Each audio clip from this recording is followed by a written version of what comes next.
नमस्कार व्यूअर्स, मैं हूं अमीश देवगन। रात के इस समय 9 बजने को हैं और आप देख रहे हैं सीएनबीसी आवाज पे टक्कर। प्रधानमंत्री मोदी ने राष्ट्रपति के भाषण पर चल रही चर्चा के दौरान विपक्ष पर जोरदार हमला किया। उन्होंने कहा कि कुछ लोगों को गरीबों की बात करना बोरिंग लगता है, लेकिन उनकी सरकार ने सच्चा विकास करके दिखाया है। प्रधानमंत्री मोदी ने दिल्ली के पूर्व मुख्यमंत्री अरविंद केजरीवाल का नाम लिए बिना कहा कि हमने पैसे का इस्तेमाल कर शीश महल बनाने के लिए नहीं किया है, बल्कि गरीबों के घर बनाने के लिए किया है। तो आज इन्हीं तमाम विषयों पर होगी जोरदार पॉलिटिकल टक्कर सीएनबीसी आवाज पर।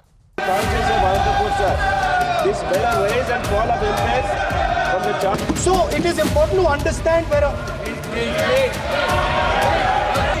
How can you make such kind of statement? He is leader of opposition, sir. Opposition source. He must inform the House.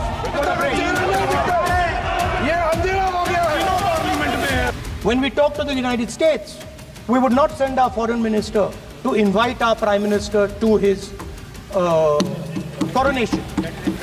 We would not send him 3 or 4 times, please invite our prime minister. Because if we had a production system and if we were working on these technologies, the American president would come here and invite the prime minister. और foreign policy को समझना है तो मैं ऐसे लोगों को कहूंगा, एक किताब जरूर पढ़ें। JF Case's फॉरगॉटन क्राइसिस नाम की किताब है। इस किताब में पंडित नेहरू और अमेरिका के तब के राष्ट्रपति जॉन एफ कैनेडी के बीच हुई चर्चाओं और निर्णयों का भी विस्तार से वर्णन है। जब देश ढेर सारी चुनौतियों का सामना कर रहा था, तब विदेश नीति के नाम पर क्या खेल हो रहा था, उस किताब के माध्यम से सामने आ रहा है। I heard the president's address. I struggled through the president's address to maintain my attention on what was being said. गरीबों की झोपड़ियों में फोटो सेशन कराकर अपना मनोरंजन करते रहते हैं।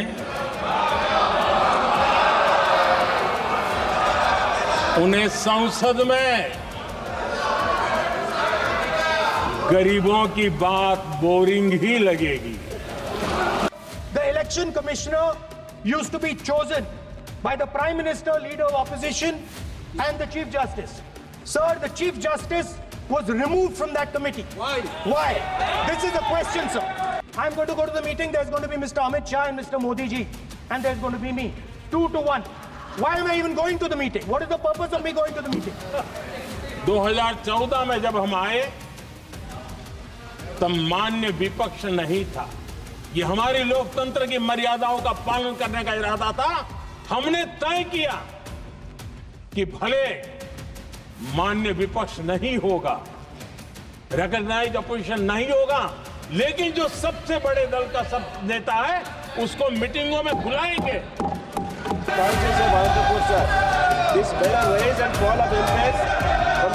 So it is important to understand where. How can you make such kind of statement? He is leader of opposition, sir. Opposition source. He must inform the House. ये अंधेरा हो गया है।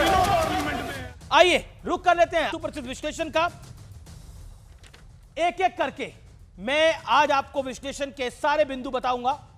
आइए नजर डाल लेते हैं। राहुल को मिला करारा जवाब। राहुल ने क्या कहा था? अब हमारी लड़ाई इंडियन स्टेट से भी है। प्रधानमंत्री मोदी का जवाब, कुछ लोग अर्बन नक्सल की भाषा खुलेआम बोल रहे हैं। इसके बाद राष्ट्रपति का अभिभाषण बोरिंग था। गरीबों की झोपड़ियों में फोटो सेशन करवाने वालों को संसद में गरीबों की बात बोरिंग ही लगेगी। आइए मैं बढ़ता हूं आगे। राहुल ने कहा था देश में करीब 55% ओबीसी है, जातिगत जनगणना होनी चाहिए। कुछ लोगों के लिए जाति की बात सिर्फ फैशन है। हमने ओबीसी आयोग को संवैधानिक दर्जा दिया है, यह कहा प्रधानमंत्री मोदी ने। देश में करीब 55% ओबीसी हैं, ये जो बात कही इसका एक बड़ा जवाब प्रधानमंत्री मोदी ने दिया। पीएम मोदी को ट्रंप के शपथ ग्रहण का न्योता मिले, इसके लिए विदेश मंत्री कई बार यूएस गए। ये एक सनसनीखेज आरोप था जिसका जवाब प्रधानमंत्री ने अपने ही तेवर और कलेवर में दिया। नेहरू की विदेश नीति की बात प्रधानमंत्री ने करी और कहा कि नेहरू की विदेश नीति ले, पता चल जाएगा कि क्या खेल हुआ करता था। यहां पे प्रधानमंत्री मोदी ने किताब का रेफरेंस दिया और उस किताब के रेफरेंस में सीधे तौर पर यह कहा गया कि किस तरह से पंडित नेहरू की विदेश नीति चलती थी और पंडित नेहरू किस चीज में इंटरेस्टेड होते थे, उसका भी मैं आपको आगे जिक्र करूंगा। लेकिन आइए एक और विश्लेषण की बात कर लेते हैं। नेहले पर दहले वाले पीएम मोदी के अंदाज का विश्लेषण। दिसंबर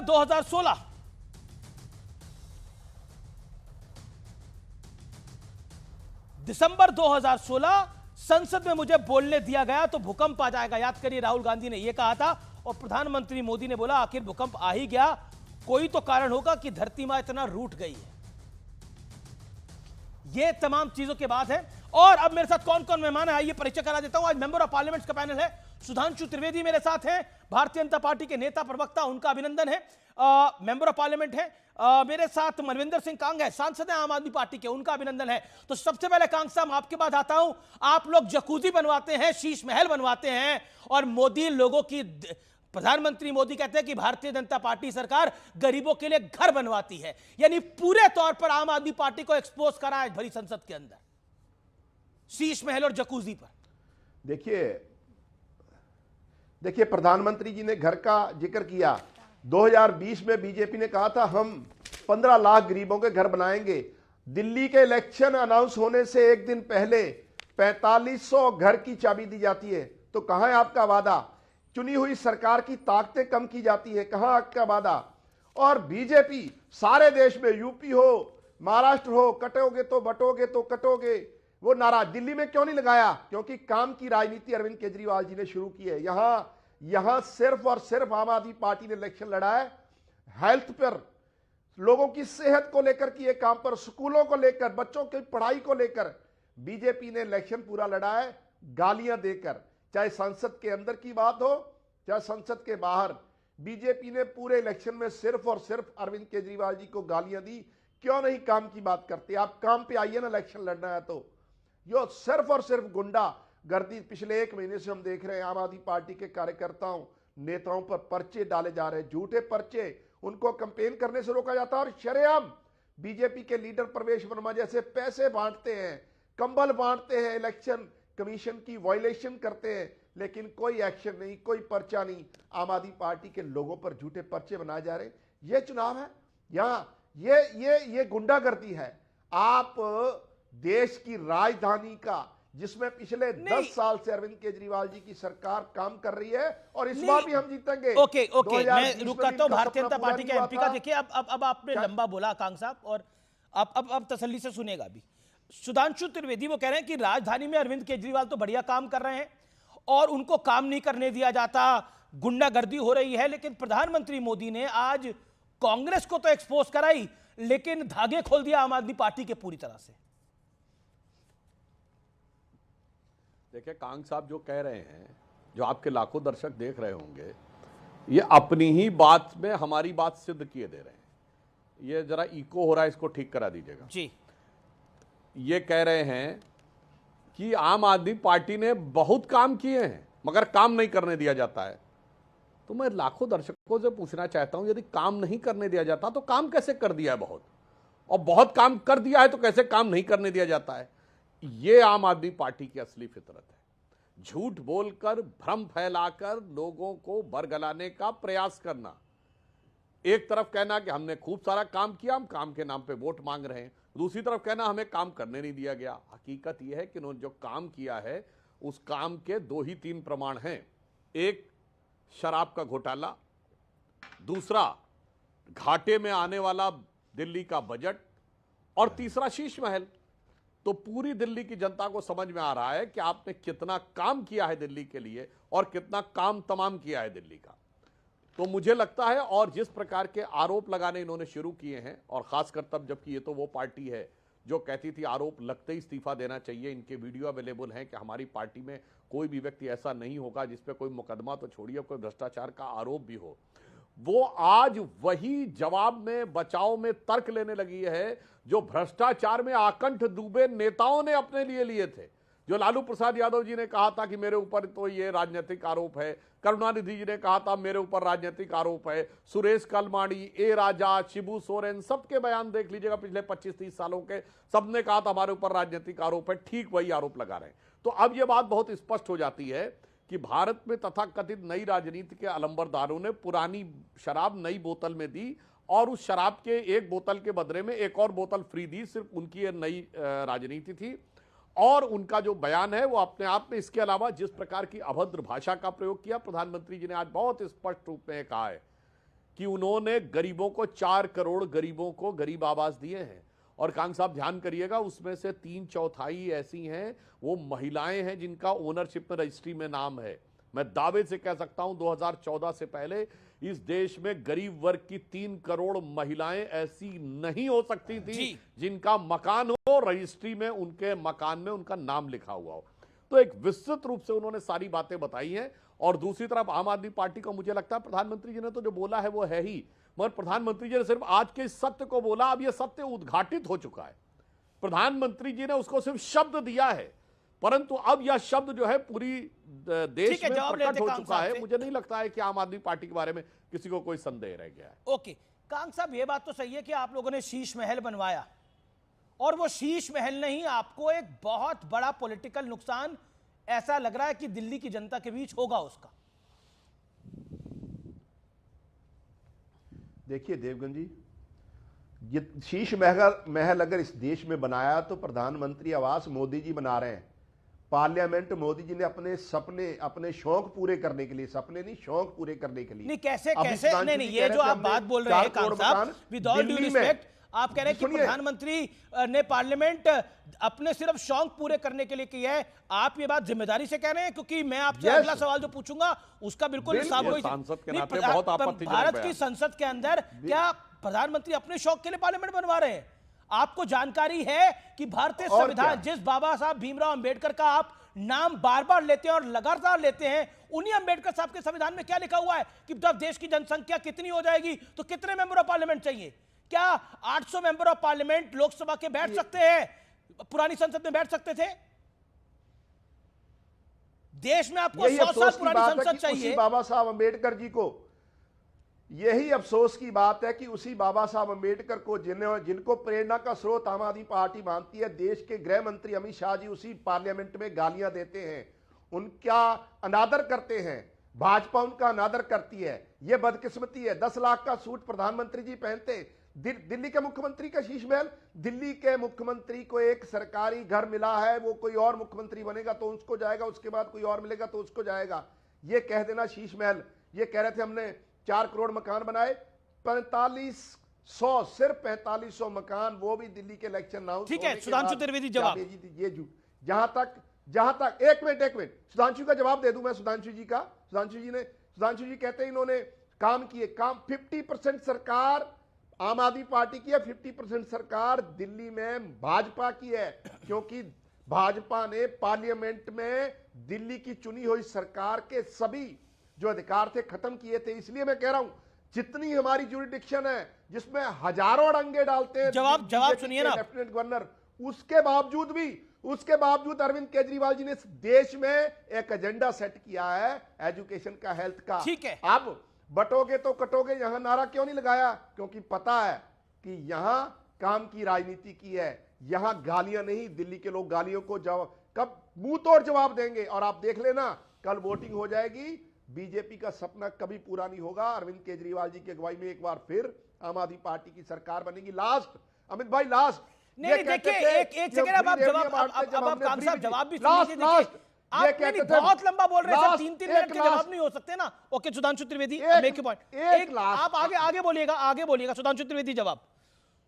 प्रधानमंत्री के लिए अपनी शौक के लिए भारतीय संसद बनवाई। ने बहुत आपत्तिजनक बात कही है, बहुत आपत्तिजनक बात आपने कही है। आपको इसे वापस लेना चाहिए कि प्रधानमंत्री जी ने शौक पूरा करने के लिए क्या? अरे कांग साहब, कुछ तो आप सांसद हैं और आप सोचिए कि वो संसद भवन जो वाइसरॉय की एग्जीक्यूटिव काउंसिल में बना था, जो किंग जॉर्ज ने आकर जिसका वो रखा था फाउंडेशन, वो तो साहब देश की सेवा के लिए था।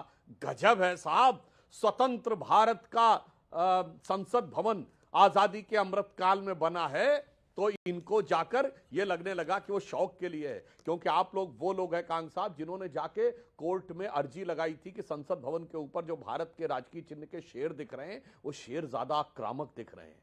वो इसलिए चूंकि आपको शेर भी भीगी बिल्ली जैसे चाहिए थे, आप लोग शांति के कबूतर उड़ाते थे।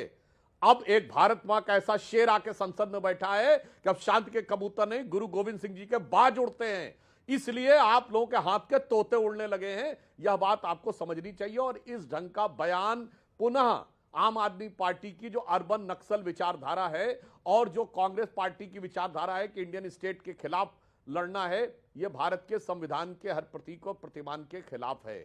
अब दूसरी बात मैं आपसे कहना चाहता हूं, जो आपने कहा कि 50% सरकार है, मगर साहब आपका स्टाइल तो ऐसा लगता था जैसे 50% नहीं 150% सरकार है।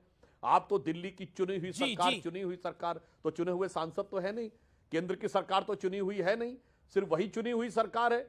इसलिए जो आपने किया है वास्तविकता में, जो आपने कहा कि आपने मॉडल दिया है, वो मॉडल ऐसा अद्भुत दिया है कि देश में एक ही सरकार ऐसी है जहां शिक्षा मंत्री दारू मंत्री है। ऐसा आपको पूरे भारत में दूसरा देखने को नहीं मिलेगा। और आपने ऐसा मॉडल दिया है कि भारत की राजनीति में इकलौते सीएम है केजरीवाल जी, जिन्होंने जेल में जाते समय भी इस्तीफा नहीं दिया। लालू यादव जी ने कम से कम जेल जाते समय इस्तीफा देने की नैतिकता दिखाई थी। और ये इकलौते सीएम है जिन्होंने जिस आरोप में खुद इस्तीफा नहीं दिया, उसी में अपने डिप्टी सीएम मनीष सिसोदिया से इस्तीफा दिलवा लिया। मतलब गजब है भाई। शराब घोटाले में वो कह रहे हैं केजरीवाल जी की ये उनके हिसाब से आरोप गलत है और इस्तीफा देने लायक नहीं है, मगर मनीष सिसोदिया को इस्तीफा देने लायक है।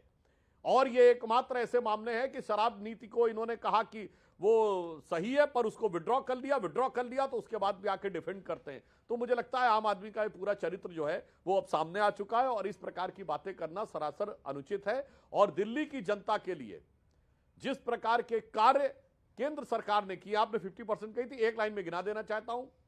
दिल्ली मेरठ का एक्सप्रेसवे देख लीजिए, ईस्टर्न पेरिफेरल एक्सप्रेसवे देख लीजिए, द्वारिका का एक्सप्रेसवे देख लीजिए, द्वारिका में यशो भूमि देख लीजिए, विश्व स्तर का बना। और भारत मंडपम जिसमें G20 हुआ वो विश्व स्तर का बना। तो जो केंद्र सरकार के अधिकार में थे वो पूरी, आप देखिए टर्मिनल 1 देखिए, टर्मिनल 2 देखिए, टर्मिनल 3 देखिए जाके, क्या ये बदलाव नजर नहीं आता 10 वर्षों में? तो जो केंद्र सरकार के अधिकार में थे, और 2 गुनी हुई मेट्रो की रीच देखिए।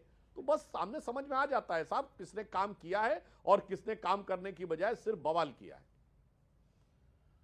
जी, लेकिन एक चीज है और बड़ी खबर आ रही है, भारतीय जनता पार्टी को लेकर आम आदमी पार्टी बार बार आरोप यही लगा रही है कि भारतीय जनता पार्टी जो है वो पुलिस से चीजों को मैनेज कराने का प्रयास कर रही है। लगता है बीजेपी का पलटवार है कि पंजाब नंबर की गाड़ियां घूम रही हैं, ये सारा खेल यहां पर हो रहा है।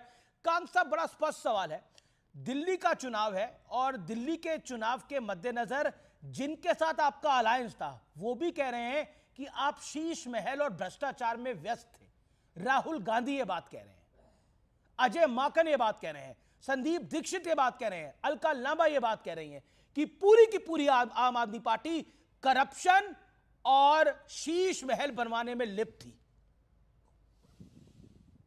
और शराब घोटाले में लिप्त है। पंजाब का हक नहीं है क्या दिल्ली पे? क्या पंजाब के लोगों का हक नहीं? पंजाब की राजधानी दिल्ली नहीं है? ये भाजपा की मानसिकता है। नहीं तो कांग्रेस कह रही है, तो संदीप दीक्षित कह रहे हैं कि उनकी मुखबरी करा रहे हैं आप लोग। ये तो संदीप दीक्षित ने चुनाव से पहले बोला कि उनकी मुखबरी कराई जा रही है पंजाब के लोगों द्वारा, पंजाब की पुलिस द्वारा। और पंजाब नंबर की गाड़ी में तो पैसा शराब सब निकला दिल्ली के अंदर। ये तो तस्वीरें आई सामने ना। अमित जी मुझे बोलने देंगे? बिल्कुल बोलने दे रहा हूं। मुझे बोलने देंगे कि आप मुझे बोलने देंगे? जी। आप सुधांशु जी को जवाब देने दो ना, आप जवाब क्यों देने लग जाते हैं? सुधांशु जी को जवाब दो। मैं सवाल पूछ रहा हूं, पंजाब नंबर की गाड़ी के अंदर शराब पैसा निकला आम आदमी पार्टी की गाड़ी में से, यह आरोप है। बिल्कुल नहीं निकला। तस्वीरें आई है सामने की गाड़ी भाजपा के कार्यकर्ताओं ने पंजाब का नंबर लगाया, यही तो मसला है। कर्नाटक की गाड़ी पे पंजाब का नंबर लगाकर भाजपा के कार्यकर्ता साजिश कर रहे थे और साबित हो चुका है। दूसरी बात, जिस पार्लियामेंट की बात कर रहे हैं सुधांशु जी की अंग्रेजों के समय की थी, उसमें अटल बिहारी वाजपेयी जी ने प्रधानमंत्री रहे, उसमें लाल बहादुर शास्त्री जी रहे, वहां बाबा साहब अंबेडकर की यादें जुड़ी हैं। आप कहां की बात करते हो? क्या अटल बिहारी वाजपेयी भी गलत थे?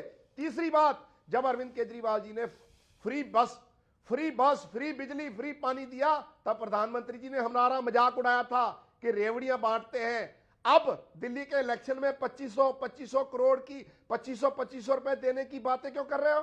अब गारंटियां देने की बात कब क्यों कर रहे हो? जब अरविंद केजरीवाल जी ने गारंटियां दी थी तब ये मजाक उड़ाते थे, तब रेवड़ियां बुलाते थे। आज भाजपा के नेता घर घर पैसे बांट रहे हैं और ये भी कह रहे हैं सरकार आने के बाद हम 2500 रुपए देंगे, लेकिन मंसूबे पूरे नहीं होंगे इनके। क्यों? दिल्ली के लोग इनकी असलियत जानते हैं। दांत, हाथी के दांत दिखाने के और है, खाने के और है।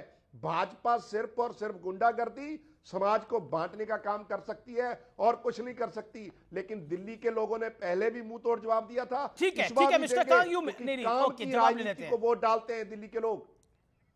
जी मैं रुक करता हूं। तनुज पुनिया मेरे साथ है। तनुज पुनिया मेरे साथ आम आदमी पार्टी के मेंबर ऑफ पार्लियामेंट है और वो उन्होंने सीधे तौर पे बोला, प्रधानमंत्री ने जो बातें बोली, लेकिन एक बात तो स्पष्ट है कि इस बार कांग्रेस भी तो यही बात कह रही है कि अरविंद केजरीवाल ने शीश महल बनवाया, भ्रष्टाचार किया। क्या आप इस बात से सहमत नहीं हैं? देखिए, जैसा कि आप कह रहे हैं कि भारतीय जनता पार्टी ने जो कहा, आम आदमी पार्टी ने जो कहा, हम कांग्रेस अपनी बात रख रहे हैं, अपनी बात कह रहे हैं। जहाँ तक शीश महल की बात है, ये तो पूरे दिल्ली जानता है, पूरा देश जानता है बनाया। लेकिन साथ ही साथ ये भी क्यों भूल जाते हैं कि जब कोरोना काल चल रहा था, मजदूर रोड पे चल रहे थे, मर रहे थे लोग, लाइन में खड़े खड़े रोड पे चल चल के धूप में मर रहे थे, तब उस जमाने में माननीय प्रधानमंत्री जी ने अपने घर के लिए 20,000 करोड़ उसमें कोरोना काल में दिया है, लॉकडाउन के दौरान दिया है। तो वो भी उसमें कम थोड़ी है कि भारतीय जनता पार्टी वाले। मतलब ये ना भूल जाना चाहिए कि उन्होंने भी वही काम किया था। जब वही पैसा हम लोग डाइवर्ट कर सकते थे, लोगों को जो भूखे बैठे थे उनको खिला सकते थे, उनको अपने घर पहुंचा सकते थे, तब इन्होंने जो है अपना राजमहल बनाने का काम किया है कोविड के दौरान। तो ये भी आपको याद रखना पड़ेगा। लेकिन प्रधानमंत्री ने आज अपनी बात में कहा कि कुछ लोग जो है वो फोटो सेशन कराने के लिए जाते हैं झोपड़ियों के अंदर। उनका निशाना राहुल गांधी पर था और वो जो फेमस उनकी विजिट थी कलावती के घर पर, उस पर था, उत्तर प्रदेश। देखिए, राहुल गांधी जी जब भारत जोड़ो यात्रा शुरू हुई तो उन्होंने पूरे भारत को कन्याकुमारी से कश्मीर तक पूरा नापा। इतने सैकड़ों लोगों से मिले, कई जगह गए, कारपेंटर के यहाँ गए उनका हालचाल जानने के लिए, जो भाई लकड़ी का काम करते हैं, उनकी समस्याएं जानी। और उन्होंने अपनी स्पीच में भी कहा, इस बात को कहा है सदन के अंदर कि जो है उसका दर्द ये था कि जो सामान वो बनाता है, फर्नीचर वो बनाता है, वो बड़े बड़े शोरूम में जाता है, लेकिन सामने के गेट से उस शोरूम के अंदर उस बढ़ई की एंट्री नहीं है।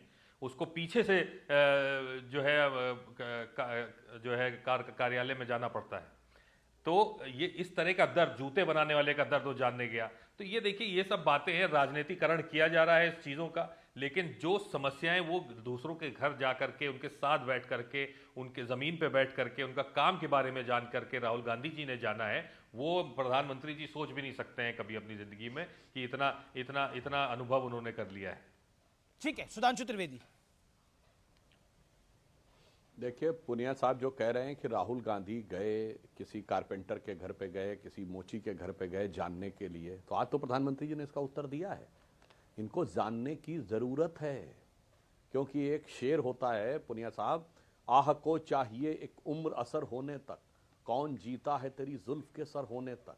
यानी एक दौर, एक उम्र चाहिए। आपने तो 4 उम्र लगा दी, 4 पीढ़ी गुजर गई, अब तक उनको समझ ही में नहीं आया कि भारत का दर्द क्या था, क्योंकि उनके लिए गरीबी एक मानसिकता है। याद करिए, राहुल गांधी जी की सरकार जब सत्ता में थी, ये राहुल गांधी जी का ऑन रिकॉर्ड बयान है कि गरीबी तो एक माइंडसेट है, मगर मोदी जी के लिए गरीबी एक जीवन का जिया हुआ सच था, जो उन्होंने खुद रेलवे स्टेशन पे चाय बेचकर, और उन्होंने बताया है कि उनकी स्वर्गीय माता जी ने एक दौर में बर्तन तक मांजे हैं। तो वाकई उन्हें समझने की जरूरत नहीं, उन्होंने जिया हुआ है, जिया हुआ और देखा हुआ। विजिट किया हुआ, जैसे किसी टूरिस्ट स्थान पे आप जाते हैं तो आपको देख के समझने की जरूरत पड़ती है, और जिस जगह पे आप रहते हैं वहां का तो चप्पा चप्पा आपको पता हुआ होता है, वो आपके टिप्स पे होता है। बस ये अंतर है हमारे प्रधानमंत्री और राहुल गांधी जी में। और इसी कारण से आज भी जो बातें आई, चाहे विदेश नीति की हो, आप देखिए, पढ़े लिखे हैं, आप उनको समझाइए साहब कि ये किस प्रकार की बातें विदेश नीति के लिए उनकी टीम वाले जो लिख के देते हैं, वो क्या नाप शनाप बातें। लेकिन लिख के पुनिया देना साहब, शुरू कर मतलब देते ये हैं। तो कम से कम जो बातें एक तरह authenticate से हो वो तो सके वही कर इंस्टाग्राम देखिए। और व्हाट्सएप का मैसेज होता है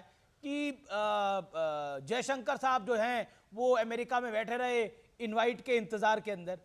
क्या आपको लगता नहीं है कि मतलब इसके अंदर ये एक तरह से इमेच्योर स्टेटमेंट था विदेश नीति के बारे में, अब पॉलिटिकल इमेच्योरिटी? नहीं, इमेच्योरिटी की बात नहीं है। Political immaturity I am talking about. नहीं, ऐसी कोई बात नहीं है।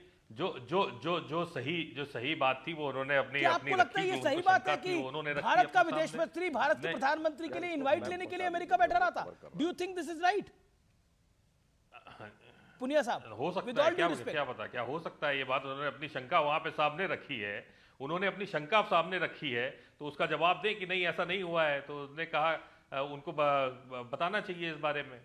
और जहां तक अभी त्रिवेदी जी हमारी बात बता रहे थे कि राहुल गांधी जी आज का सच जानने जा रहे हैं कि आज उनकी सरकार में, मोदी जी की सरकार में किस तरह परेशानी हो रही है, वो उनके सामने रख रहे हैं।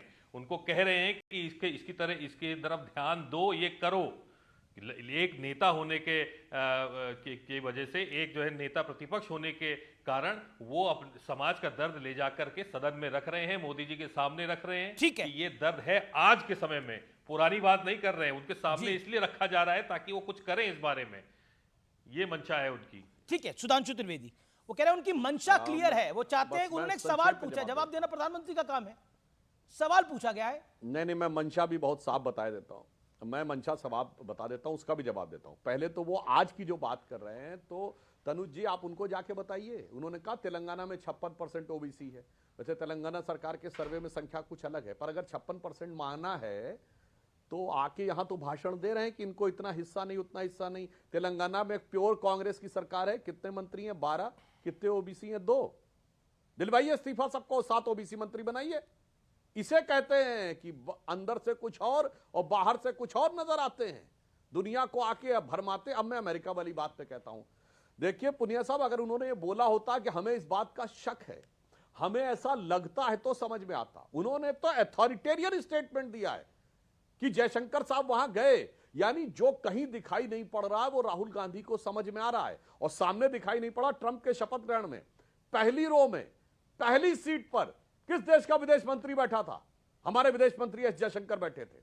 उनके विदेश मंत्री रूबिको ने सबसे पहली बायलैटरल टॉक किसके साथ की? भारत के विदेश मंत्री के साथ की। और मैं एक और बात कहना चाहता हूं, लाखों दर्शकों को याद दिलाना चाहता हूं, भारत के लिए कितने गर्व का क्षण था ये राहुल गांधी और विदेश वालों को समझ में नहीं आया। अमेरिका की FBI, जो सर्वोच्च इन्वेस्टिगेटिंग संस्था है, फेडरल ब्यूरो ऑफ इन्वेस्टिगेशन, उसका चीफ एक भारतीय मूल का व्यक्ति बना, काश पटेल। और वो जब शपथ ग्रहण के लिए गया तो उसके माता पिता दोनों थे। उसने शपथ ग्रहण के समय माता पिता दोनों का पांव छुआ और जय श्री कृष्णा बोला। ये किस भारतीय के लिए गर्व का विषय नहीं था? मगर राहुल गांधी जैसे लोगों की आंख पे पट्टी बंधी हुई, ये नजर नहीं आता कि देखो भारतीय कहां से कहां तक पहुंच गए। बड़ी बड़ी कंपनियों तो छोड़िए, अमेरिका के एस्टेब्लिशमेंट अमेरिकन स्टेट में बहुत इंपॉर्टेंट स्टेट पे पहुंच गए, मगर इंडियन स्टेट से लड़ने वालों की मेंटल स्टेट ऐसी है कि उन्हें वो स्टेट का शानदार दृश्य स्टेज पर दिखाई नहीं पड़ता। Mister Punia, respond. जी मिस्टर पुनिया, अच्छे काम दिखाई नहीं देते, बीजेपी कह रही है अच्छे काम दिखाई नहीं देते। सवाल थोड़ा सा एक बार बता दें। नहीं, अच्छे काम जो है उसकी तारीफ है। जो हमारे FBI के जो वो बने हैं, उनका उन्होंने पूरे देश का सीना गर्व से चौड़ा कर दिया है। FBI के जो मुखिया बने हैं वहाँ पे US में, तो उन्होंने, हमें पूरा गर्व है, हमें इस बात का गर्व है कि भारतीय मूल का जो है वहाँ पे एक कोई दुनिया की बहुत बड़ी एक संस्था है जिसका हेड बना है। तो बहुत गर्व होता है इस बात की, हम पूरी वो करते हैं। और जो है जहाँ तक इसकी बात है, अमेरिका की बात है, तो वहाँ पे एक बात भी नहीं भूल जानी चाहिए कि जो है कमला हैरिस जो है वो भी भारत मूल की थी, वो हारी थी। तो उसका दुख भी व्यक्त कर दें हमारे प्रधानमंत्री जी साथ ही साथ, जिनको नहीं मिल पाया। और उनके मित्र जो हैं, मित्र मैं इसको पॉजिटिवली कह रहा हूँ, कोई नेगेटिव नहीं कह रहा हूँ जिससे आप वो करना चाहें, वो कुछ और कहना चाहें कि जो है हमारे जो जो डोनाल्ड ट्रंप साहब हैं वो हमारे प्रधानमंत्री जी के मित्र हैं, बहुत अच्छी बात है और बहुत अच्छे रिलेशन हो गए, इसकी भी मैं तारीफ करना चाहता हूँ। लेकिन जहां कमी है वो भी तो सरकार को एक्सेप्ट करनी चाहिए। बात है सर, जो कमियां आ जा रही हैं, जो कमियां बार-बार मैं ये पूछता हूं, हमारा काम है कमी नहीं, बिल्कुल बिल्कुल कमी को सामने रखना विपक्ष का काम है और करना चाहिए, पुरजोर तरीके से भी करना चाहिए। मेरा प्रश्न है कि कमी राष्ट्रपति से क्या रह गई थी कि उनके भाषण को बोरिंग कह दिया गया, उन्हें पुअर लेडी कह दिया गया, प्रधानमंत्री ने उसका भी जवाब दिया। वो देखिए बोरिंग की बात नहीं थी, ये कहा गया, ये ऑन रिकॉर्ड कहा गया जी ने उनकी ऑन रिकॉर्ड जो कि कौन से रिकॉर्ड की बात कर रहे हैं, कहां कहा गया था? ये भाई ये कैमरा के बीच जो में आप कहा बता गया, रहे रिकॉर्ड हैं, हुआ, वो जब कैमरा आपस के में बीच में कहा गया, रिकॉर्ड हुआ है, मैं पीछे खड़ा था, मैं सोनिया गांधी जी के पीछे खड़ा था उस समय, मैं जी वो पूछ रहे थे कि आपको कैसा लगा, पूरा आप देखेंगे तो वो सोनिया जी से पूछ रहे थे कि जो है कैसा लगा आपको, बोरिंग लगा कि कैसा लगा आपको, इस तरह से उनके वो थे, और वो काट करके आप केवल बोरिंग पे उसको फोकस कर रहे थे। सोनिया जी ने उनके स्वास्थ्य को भी के लिए भी बोला था, वो तो आपके कैमरे में है नहीं, पुअर लेडी तो बोला कैसा है मुझे लग रहा है उन्होंने पुअर लेडी बोला। गांधी परिवार के वहां 3 सदस्य थे, राहुल जी, पुअर लेडी बोला था, स्वास्थ्य सोनिया जी, तीनों के वक्तव्य कैमरा पे कह रहे हैं। मैं पीछे खड़ा था भैया, बोला, मैं पीछे खड़ा था, बोरिंग बोला नहीं, पूछा था कि आपको बोरिंग लग रहा है कि कैसा लग रहा है, पूरी बात आपने सुनी। मैं पीछे एग्जैक्टली पीछे खड़ा था सोनिया जी के, सोनिया जी ने कहा कि उनका हेल्थ नहीं ठीक लग रहा है, उसके बाद उन्होंने कहा पुअर लेडी कि उनकी तबीयत खराब सी लग रही है, अगर वो गरीब परिवार से आती हैं, व्यक्त करते हुए। सुधांशु त्रिवेदी जवाब। देखिए मैं बहुत स्पष्ट बताना चाहता हूं, कितनी भी बात के लिए ये बचाव करने का प्रयास करें, पहली बात, महामहिम राष्ट्रपति का भाषण क्या कोई मनोरंजन का शो है जिसे बोरिंग और नॉन बोरिंग के बाइनरी में बांधा जा सके? यह दर्शाता है कि संविधान के लिए और संवैधानिक व्यवस्थाओं के लिए कितना सम्मान है। यह कोई स्टेज शो नहीं था, कोई मूवी का शो नहीं था, कोई ड्रामा नहीं था जिसमें आप ये कहें कि यह बोरिंग लग रहा था। यह गंभीरता सम्मान से सुनने वाली बात थी। दूसरी बात, अगर आपको उनके बारे में टिप्पणी करनी थी, आप सरकार के बारे में करती। और पुअर लेडी शब्द आपने बोला, मुझे लगता है अंग्रेजी के जितने भी विद्वान हो, पुअर और लेडी में कौन सी सकारात्मकता है? ये सरासर निगेटिव थॉट, और जो एक प्रकार का राष्ट्रपति शब्द के लिए जो अधीर रंजन चौधरी जी ने उस समय बोला था, वो शब्द हो पूरे बैकग्राउंड में। सर ये उसी प्रकार की बात, तो अनहेल्दी बोला जा सकता था।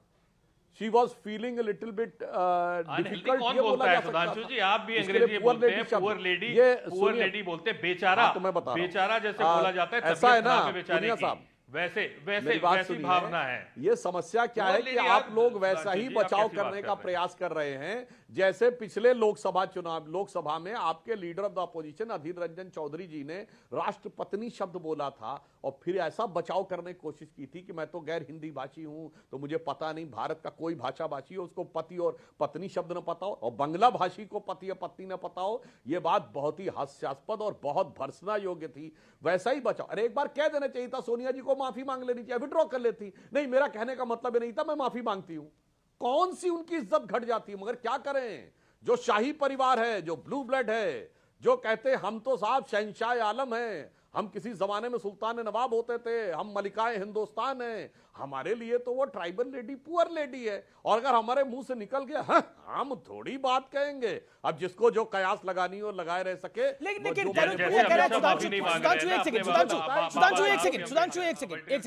तनुज पुनिया आप कह रहे हैं पुअर लेडी का मतलब हालचाल पूछना था। वही तो आप बात कह रहे हैं। तरुण आप कह रहे हैं पुअर लेडी का मतलब हालचाल पूछना था।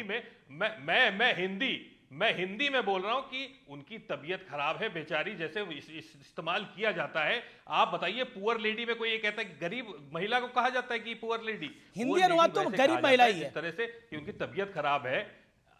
अरे आप सीधा सीधा अनुवाद कर रहे हैं, लेकिन जो भाषा में प्रयोग होता है कि she is very unhealthy that poor lady, तो इस तरह से अगर उसको किया जाए तो इस तरह से उनका मतलब था। ऐसा कोई समाचार भी नहीं आया, ऐसा कोई समाचार भी नहीं आया कि राष्ट्रपति जी की तबीयत खराब हो और राष्ट्रपति जी की प्रेसिडेंट ऑफ इंडिया की कोई तबीयत खराब हो, ऐसा कोई समाचार तो नहीं था। ऐसा समाचार की बात नहीं कर रहा हूं जी।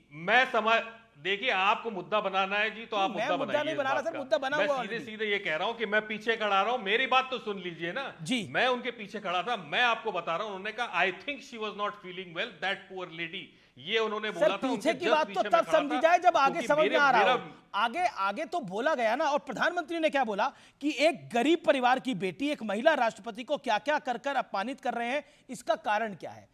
अब आप मुझे बताइए, मैं एक एग्जाम, आपने बोला पुअर लेडी का मतलब था वो हालचाल पूछा जा रहा था। राजनीति संजय कर राउत रही ने है, देखिए, संजय राउत ने कंगना ब- रनौत ब- के लिए राष्ट्र- एक गाली का प्रयोग किया था और उनको मैं उसको कोट अनकोट कर रहा हूं, संजय राउत ने हरामखोर कहा था।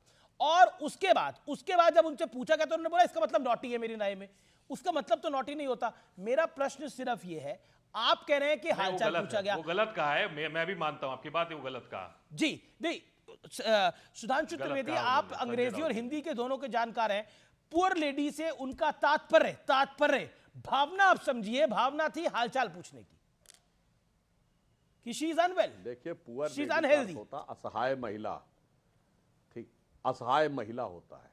या शर्ट, अगर वो, मैं एक और बात कह रहा हूं, देखिए तनुजी याद करिए, सोनिया गांधी जी 2013 में जब फूड सिक्योरिटी बिल पास हो रहा था वो आई थी, उनका स्वास्थ्य खराब था, प्रक्रिया पूरी होने से पहले उन्हें सहारा देके बाहर ले जाना पड़ा। किसी ने उनके स्वास्थ्य के बारे में कोई टिप्पणी की थी, बताइए? कभी किसी ने टिप्पणी की हो तो बताइए। यहां तक कि अभी वो चुनाव प्रचार में नहीं अरे गई, आप छोड़िए, क्या बात कर रहे हैं राज्यसभा वो नरेंद्र आई। मोदी जी, बहुत प्रधानमंत्री known जी बात ने है कि क्या क्या उनका अपशब्द कहे हैं सोनिया गांधी के अरे लिए, साहब, क्या बात? क्या क्या अपशब्द अरे कहे भाई हैं मेरी बात उन्होंने, सुनिए, मैंने कह उन्होंने रहा हूं राहुल गांधी कभी जी उनके लिए, अरे भैया, अरे तनुज जी अब ये मत बोलिए, आपके क्या लोगों ने क्या अपशब्द क्या बोला कहे? है, मोदी क्या- तेरी क्या- कबर खुदेगी, मर जा मोदी, क्या बोला हिटलर है? की आप मौत, बताइए कुत्ते ना, की मौत से आप लेकर बताइए ना। आपने तो उन लोगों को, हाँ बता रहा हूं, सुनिए मेरे भाई, एक नेता है आपके, हमारे और आपके यूपी के ही, इमरान मसूद, जिन्होंने कहा था मोदी की बोटी बोटी काट डालूंगा, और वो आप कांग्रेस में नहीं थे, वो सपा में थे 2014 में, और सपा में होने के बावजूद अगले दिन राहुल गांधी उनका प्रचार करने गए थे, कोई जाके वेरीफाई कर सकता है नेक्स्ट डे, और उनको लाकर अपनी पार्टी में प्रदेश का उपाध्यक्ष बनाया, और आज वो कांग्रेस पार्टी से सांसद है। मैं चुनौती से कहता हूं, उस दौर में जब इंदिरा जी ने इमरजेंसी लगा दी थी, तब भी हमने कभी इंदिरा जी की मौत की कामना नहीं की, मौत का प्रकार नहीं बताया, बोटी बोटी करने की बात नहीं की, कब्र खोदने की बातें नहीं कही। देखिए आप मगर अपने एक बात पहले तो मैं अपने आपको पार्टी दाद के देना नेताओं को चाहता आप हूं, रोकिए, तनुज जिस जी। तरह से वो अपशब्द इस्तेमाल करते हैं, ये तो ऐसे ऐसे अपशब्द इस्तेमाल करते हैं, सर, तो बेबाक। उनको भी आप नाम लीजिए ना, जो लोग आपके यहाँ से करते हैं। नहीं, मैंने तो सीधे मौत की बात कही, कोई छोटी मोटी बात ही नहीं कही भाई। अब शब्द तो अलग छोड़िए, सीधे मौत, और सोनिया जी ने मौत का सौदागर शब्द कहा था। मगर मैं कांग्रेस पार्टी का एक मामले में तारीफ भी करना चाहूंगा अमीश जी, जो मैं पहले भी बोल चुका हूं, ये लोग गाली बकने में भी अपनी वोट की राजनीति का पूरा ध्यान रखते हैं।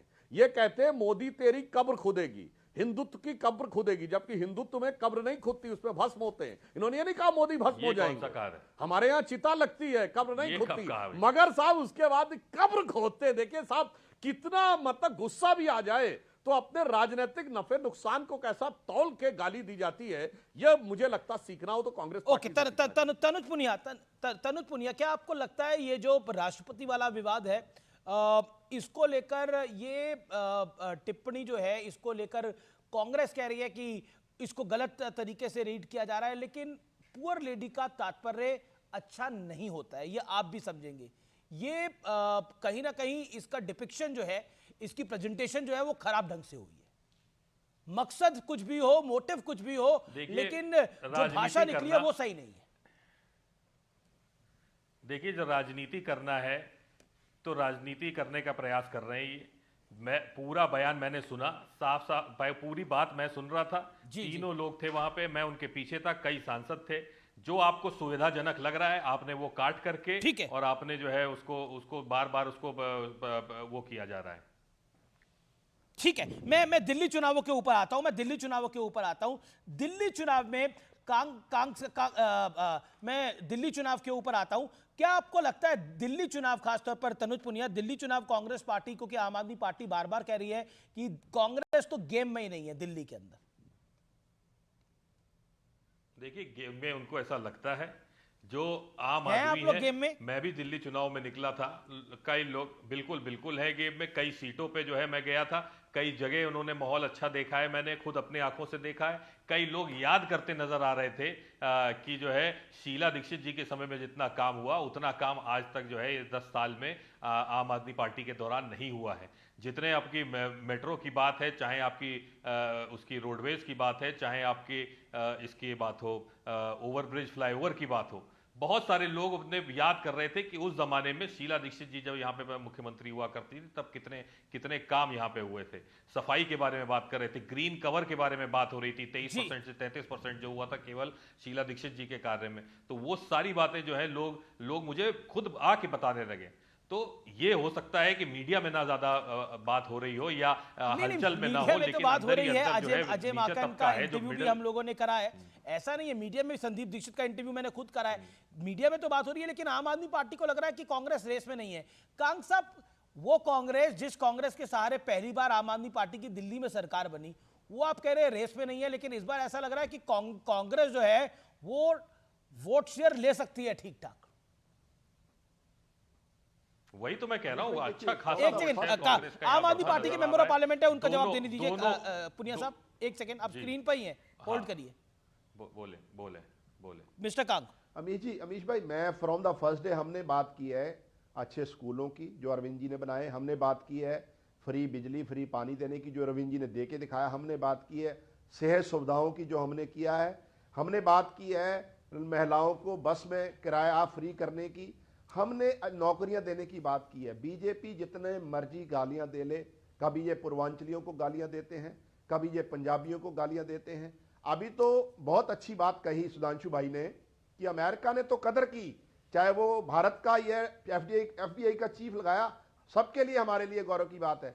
लेकिन हमारे देश में जिन लोगों ने सबसे ज्यादा कुर्बानियां दी, और सुधांशु जी आजादी का आज जो आजाद देश में घूम रहे उसके लिए भी पंजाबियों ने सबसे ज्यादा कुर्बानियां दी, उसके लिए गालियां बीजेपी दे रही है पंजाबियों की गाड़ियों को, पंजाबियों को। ये भाजपा दिल्ली में कर रही है, इतना सौतेला ये काम करते हैं। पिछले 3 महीने से फार्मर एजिटेशन पे बैठे, भूख हड़ताल पे मोदी जी नहीं पॉइंट ये है, नहीं एक सेकंड, नहीं मैं कांग्रेस के विषय पर बात करते हैं। मैं कांग्रेस के विषय पर आता हूं। कांग्रेस पार्टी को कांग्रेस पार्टी ने बोला, राहुल गांधी ने चैलेंज दिया कि यमुना का पानी पी के दिखाएं अरविंद केजरीवाल, ये चैलेंज दिया, राहुल गांधी ने चैलेंज दिया। और राहुल गांधी ने तो यह तक कहा कि थर-थर कांपते हैं मोदी से अरविंद केजरीवाल, कांपते हैं अरविंद केजरीवाल, ये राहुल गांधी के शब्द थे। हमारे नेता ने मीडिया में आकर आप जैसे दोस्तों के सामने ये बात एक्सेप्ट करी ईमानदार नेता की तरह कि यमुना वाला काम हम सिरे नहीं चढ़ा पाए, उसको चढ़ाएंगे, दिल्ली के लोगों का भरोसा। लेकिन आज देखिए मोदी जी कहते 3 लाख करोड़ रुपया हमने वहां से बचा लिया, 20,000 करोड़ वहां से बचा लिया, लाखों करोड़ रुपया बचा के 15 लाख करोड़ से ज्यादा बड़े मोदी जी से कांपते क्यों है अरविंद केजरीवाल? राहुल गांधी के अनुसार, मैं आपसे सवाल पूछ रहा हूं, राहुल गांधी के अनुसार मोदी जी से कांपते क्यों है अरविंद केजरीवाल? नहीं, मैंने कहीं नहीं सुना ऐसा। नहीं, बिल्कुल कहा है, मैं आपको सुनवा देता हूं, जी को कोई डर मैं सुनवा देता हूं, बकायदा कहा है। मेरे बात अरविंद केजरीवाल जी ने 14 में मोदी जी प्रधानमंत्री बन गए थे, 15 में हराया भाजपा को, 20 में हराया भाजपा को, 24 में भी हराएंगे भाजपा को।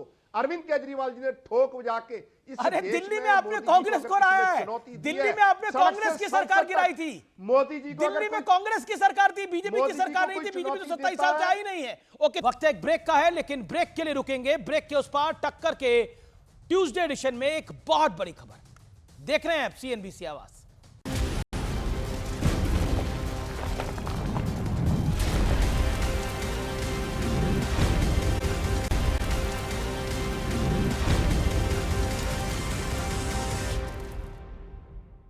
वेलकम बैक व्यूअर्स, देख रहे हैं आप सीएनबीसी आवाज पे टक्कर का आज का एडिशन, जहां पर आज सांसदों का पैनल है हमारे साथ। बड़ी खबर आ रही है, अरविंद केजरीवाल चुनाव आयोग पहुंच गए हैं। अब से कुछ देर पहले चुनाव आयोग पहुंच गए अरविंद केजरीवाल। चुनाव आयोग में चुनाव आयुक्त से मिले हैं और शिकायत लेकर मिले अरविंद केजरीवाल। तनुज पुनिया, राहुल गांधी जी के अनुसार अरविंद केजरीवाल मोदी जी से कांपते हैं, ये राहुल गांधी जी के अनुसार है, जो कांग्रेस के सर्वोच्च नेता है राहुल जी। जी देखिए, मेरा इसमें यह कहना है कि जिस तरह से माननीय केजरीवाल जी को जेल में डाला गया था भारतीय जनता पार्टी की केंद्र की सरकार के द्वारा, जेल में डाला, उनको डराया धमकाया, तो कहीं ना कहीं वो भारतीय जनता पार्टी से डर गए, कहीं ना कहीं उन्होंने समझौता कर लिया, तभी उनको बेल मिली है। लेकिन जो जो यही जेल की जो बात है, यही काम उन्होंने झारखंड में किया हेमंत सोरेन जी के साथ, उनको जेल में डाला, लेकिन वो आखिरी समय तक उन्होंने समझौता तो नहीं आपको किया। क्या और लग रहा है दोबारा कि वो, दिल्ली में केजरीवाल को जेल में जाने उसमें का आए, फायदा उन्होंने होगा और बोला। कांग्रेस को नुकसान होगा? आपको ऐसा लगता है पुनिया साहब? नहीं, देखिए, फायदे नुकसान की बात नहीं है, जो सही है वो हो, मेरा ये कहने का मतलब पर है। राहुल गांधी ने लेकिन तो जो स्वयं बोला आज कि आम सबसे जनता बड़ा है, शराब का घोटाला अरविंद केजरीवाल ने वही किया तो मैं दिल्ली कह के रहा हूं। अंदर। नहीं, कांग्रेस तो घोटाला तो justify हुआ कर था, रही है एक जेल के में साथ जाने एक को। फ्री वाला जो शराब मिल रही थी, मैंने खुद देखा कि एक के साथ एक फ्री शराब मिल रही थी यहाँ पे एक जमाने में, मतलब नशेड़ी बन गए थे सब लोग यहाँ दिल्ली में।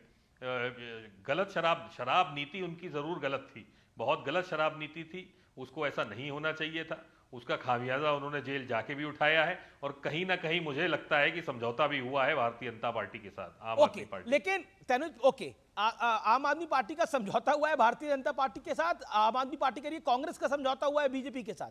मिस्टर अंदर ही काम, अंदर। 40 सेकेंड। देखिए अमीश भाई, अगर समझौता होता, समझौता किया है तो हेमंत बिश्वा शर्मा जी ने किया है, अजीत पवार जी ने किया है। सिर्फ आम आदमी पार्टी है, चाहे संजय सिंह जी हो, अरविंद केजरीवाल जी हो, चाहे मनीष सिसोदिया, जो हम झुके नहीं इनके आगे। हमको जमानत मिली है और अरविंद जी ने नैतिक आधार पर इस्तीफा दिया, और लोगों की कचहरी में, डेमोक्रेसी में लोग सबसे बड़े हैं और लोग तय कर देंगे कल। अरे कि कांग्रेस, गवर्नमेंट कांग की साहब, राजनीति कांग्रेस सही और है कि बीजेपी गुंडई की दोनों कह राजनीति रही है, कांग्रेस और बदमाशी की बीजेपी राजनीति। दोनों कह रही है अरविंद केजरीवाल अब मुख्यमंत्री नहीं बन सकते सुप्रीम कोर्ट की रूलिंग के हिसाब से, क्योंकि वो साइन नहीं कर सकते ये किसी तो फाइल के दिल्ली ऊपर। के लोग तय करेंगे। नहीं, लोग कैसे तय ये करेंगे? तो सुप्रीम दिल्ली कोर्ट के की लोग रूलिंग तय आई हुई है। करेंगे। कांग्रेस भाजपा के कहने से कुछ नहीं होगा, कांग्रेस और ओके। भाजपा से कहने से नहीं होगा, दिल्ली के लोग तय करेंगे 5 फरवरी को जो वोटें हैं। ओके, दिल्ली सुधांशु के त्रिवेदी जवाब, लोगों ने सुधांशु अरविंद त्रिवेदी केजरीवाल जवाब। जी को पहले जी, बनाया जी, था, जी। आगे भी वो बनाएंगे। ओके, सुधांशु त्रिवेदी। देखिए, समझौते का जहां तक आरोप है तो इसका आप विश्लेषण करिए अमीश जी। दोनों पार्टियां भाजपा पे आरोप लगा रही हैं, इसका मतलब मुख्य लड़ाई हमसे है, ये दोनों लोग साइड का रोल प्ले कर रहे हैं। पॉइंट नंबर 2, ये दोनों पार्टियां तो समझौता कर चुकी हैं। 2013 में आम आदमी पार्टी की पालकी ढोकर सत्ता की दहलीज कांग्रेस ने पार कराई, फिर दोनों में लड़ाई हो गई, फिर केजरीवाल जी ने कहा मैंने कसम खाई थी, तोड़ दिया, अब की बार दोबारा गठबंधन नहीं करेंगे, फिर 2024 में गठबंधन किया, फिर गठबंधन के बाद फिर अलग हो गए। और आप ये तय मानिए कि चुनाव के बाद एक दूसरे के आंसू पोंछने के लिए फिर एक होंगे, क्योंकि अभी वो तथाकथित इंडिया गठबंधन है, उसके बारे में कोई घोषणा नहीं हुई है कि इंडिया गठबंधन खत्म हो गया है। इसलिए ये दोनों साथ में हैं या अलग हैं, ये तय करना मुश्किल है। तो इनका समझौता तो ऐसा है अमीश जी, कांग्रेस और आम आदमी पार्टी, देखिए कि हर मुद्दे पे इनका समझौता है। सीएए पे दोनों एक साथ हैं, शाहीन बाग पे दोनों एक साथ हैं, बटाला हाउस इनकाउंटर पे दोनों एक साथ हैं, धारा 370 पे दोनों एक साथ हैं, सर्जिकल स्ट्राइक पे दोनों एक साथ हैं, बालाकोट स्ट्राइक के पूछे दोनों एक साथ हैं, अल्पसंख्यक तुष्टीकरण में दोनों एक साथ हैं, और फिर लड़ाई भी है। तो इनके आपस में संबंध ऐसा है कि मिलो न तुम तो हम घबराएं, मिलो तो आंख चुराएं हमें क्या हो गया है। मगर अब दिल्ली की जनता को सब आंखों का इशारा समझ में आ रहा है कि कौन क्या करना चाह रहा है, इसलिए दिल्ली की जनता की आंख अब लेकिन सीधे दिल्ली को लेकर सुधांशु त्रिवेदी बीजेपी के लिए गाना है, इसको अन्यथा मत लीजिएगा, बीजेपी के लिए भी ये गाना है दिल्ली को लेकर। देखा एक ख्वाब तो वो सिलसिले हुए, 27 साल हो गए, 15 साल कांग्रेस रही, 10 साल 11 साल आम आदमी पार्टी रह गई है, आपका सिलसिला यहां शुरू नहीं हो पा रहा, यानी भारतीय जनता पार्टी का सिलसिला दिल्ली में शुरू नहीं हो पा रहा। तो मैं बिल्कुल तनुज पुनिया, मेरा एक प्रश्न ये है कि मैं एक लाइन बोल दूं। जी बिल्कुल सुधांशु, आप एक लाइन बोल दीजिए, फिर मैं तनुज पुनिया के पास चलता हूं। ओके, बोलिए सुधांशु जी। आपने कहा कि हमें 27 साल से सत्ता नहीं मिली है, ये दिल्ली में मगर हम उस मिट्टी के बने हैं, जिसे अज्ञे जी की कविता की पंक्ति कहना चाहता हूं कि मैं उठता हूं, मैं बढ़ता हूं, मैं नभकी चोटी चढ़ता हूं, कुचला जाऊं यदि धूली सा, आंधी सा पुनः उमड़ता हूं। ओके,